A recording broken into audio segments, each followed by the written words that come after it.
Assalamualaikum warahmatullahi wabarakatuh. Salam sejahtera. Saya Mahdi Abdullah, Produk Konsultan Syarikat Win Impact Emosi Berhad. Hari ini saya bersama dengan Puan Fatimah, Kak Zainab dan juga Puan Umi, daripada Batu Pak Johor dalam misi kemanusiaan Win. Hari ini kita nak dengar satu testimoni oleh Kak Zainab.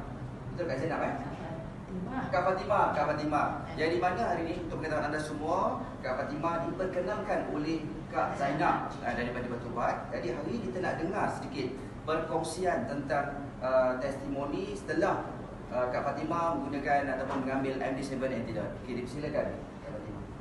Assalamualaikum warahmatullahi wabarakatuh. Saya daripada Batu Pahat. Saya Kak Fatimah binti Asif. Dulu saya ada mengidap sakit ulcer perut. Lepas tu ada batu karang. Jadi sebelum saya buat CT scan, macam dia batu, kadang-kadang ada keluar darah.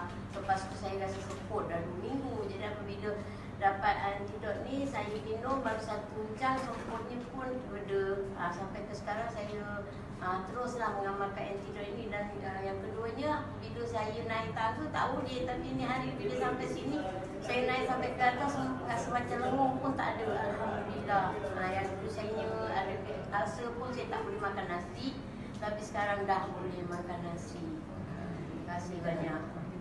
Dah boleh berjalan dah sampai sini. Dulu berjalan memang harapkan orang ambil baru dapat pergi masjid. Kalau tidak, sekarang pergi masjid pun dah boleh jalan kaki. Alhamdulillah. Okey. Jadi sama